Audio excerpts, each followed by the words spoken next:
Hola, mi nombre es Paulina Escurra. Durante la siguiente charla les hablaré sobre el monitoreo ventilatorio básico. La dividiré en dos partes. Durante esta primera parte describiré las variables primarias, o sea, aquellas variables que el ventilador mide directamente.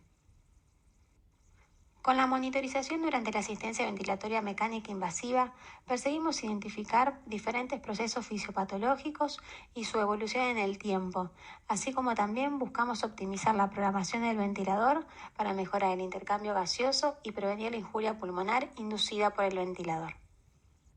Los ventiladores microprocesados nos permiten realizar una alta monitorización de los pacientes, ya que en ellos podemos visualizar en la pantalla diferentes curvas y bucles en tiempo real, distintas variables que mide el ventilador como son la presión, el flujo y el volumen, así como las variables que resultan de la integración de estas variables que mide el ventilador, como son la resistencia de las vías aéreas y la compliance del sistema respiratorio. En una primera instancia, describiré las variables físicas medidas por el ventilador. Bien, entonces, las variables básicas medidas son la presión, el flujo y el volumen. Vamos a comenzar a definir cada una de ellas en relación a la fisiología respiratoria. La presión es la fuerza aplicada por unidad de superficie sobre el sistema respiratorio. El flujo es la velocidad del gas inspirado o expirado y el volumen es la cantidad del gas inhalado o exhalado y resulta de la integral del flujo en el tiempo. Ahora voy a comenzar a describir a la presión. El monitoreo de la presión es de vital importancia en el modo ventilación mandatoria continua volumen control, ya que la variable independiente en este modo ventilatorio es el volumen y el flujo y la variable dependiente es la presión. Lo opuesto a esto sucede en el modo ventilación mandatoria continua presión control, donde la variable que no se va a ver modificada por cambios en el sistema respiratorio es la presión. Entonces, en el modo ventilación mandatoria continua volumen control, la curva de presión-tiempo es la que se va a ver alterada ante algún cambio en los parámetros del ventilador que configuremos o ante alguna variación en la resistencia de la vía aérea o en la compliance del sistema respiratorio. Para realizar un adecuado monitoreo ventilatorio en este modo ventilatorio, la morfología de la onda de flujo que debemos utilizar es la constante y el paciente no debe realizar ningún tipo de esfuerzo ventilatorio. Ahora comenzaré a describir cómo se va construyendo la curva de presión-tiempo en el modo ventilación mandatoria continua volumen control. Ante el ingreso de una alta tasa de flujo, se produce un incremento brusco de la presión como resultado de la fuerza impuesta por las vías aéreas ante el ingreso del aire. La tasa de flujo luego se mantiene constante durante toda la inspiración. Esto genera un aumento paulatino de la presión como respuesta a la resistencia ofrecida por el componente elástico del sistema respiratorio, o sea, del pulmón y del tórax al ingreso del aire. Al finalizar la entrega de flujo, se alcanza la máxima presión en el sistema respiratorio, la cual llamamos presión pico. La presión pico expresa la fuerza requerida para lograr la entrada del gas luego de vencer la resistencia ofrecida por las vías aéreas y la resistencia ejercida por el componente elástico del sistema respiratorio. El valor de esta depende de la tasa del flujo, del volumen corriente, de la resistencia de las vías aéreas, de la compliance del sistema respiratorio y del nivel de PIB. Ante el cese de la entrada de flujo, o sea, el cierre de la válvula inspiratoria, se pueden producir dos hechos. Uno de ellos es la caída de la presión hasta el nivel de PIB configurado por la apertura de la válvula expiratoria.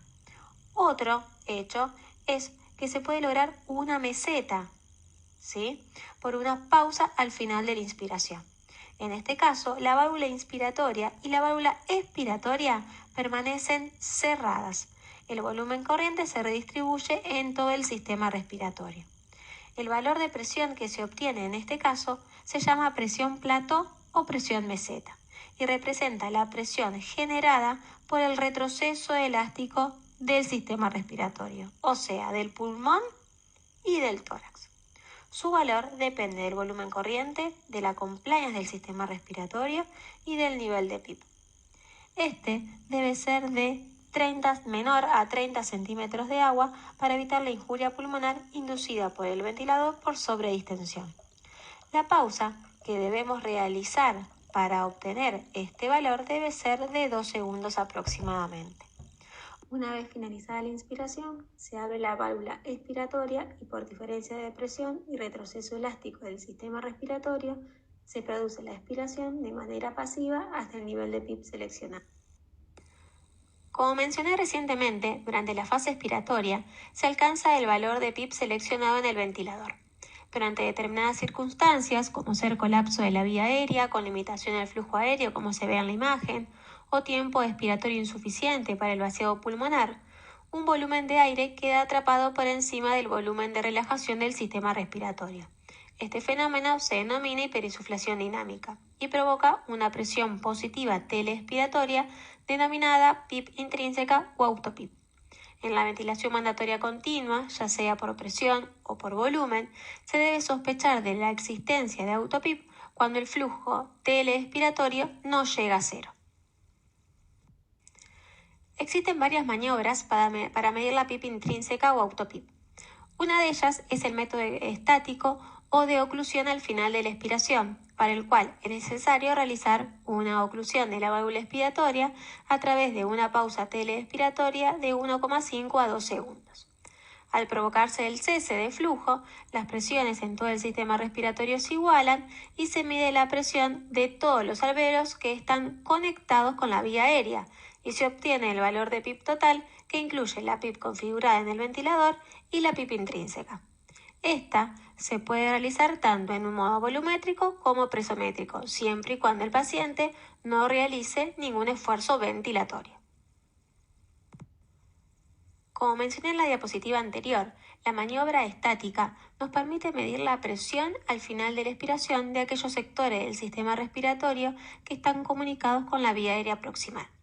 No así la presión que generan las áreas que presentan atrapamiento aéreo, pero que están colapsadas y quedaron aisladas. Para ello se utiliza una maniobra de diferencia de plató o presión meseta, ya que la presión plató representa el grado de retroceso elástico de todas las unidades pulmonares. Se realiza una pausa inspiratoria, seguido de un tiempo expiratorio prolongado, para luego realizar una nueva pausa inspiratoria.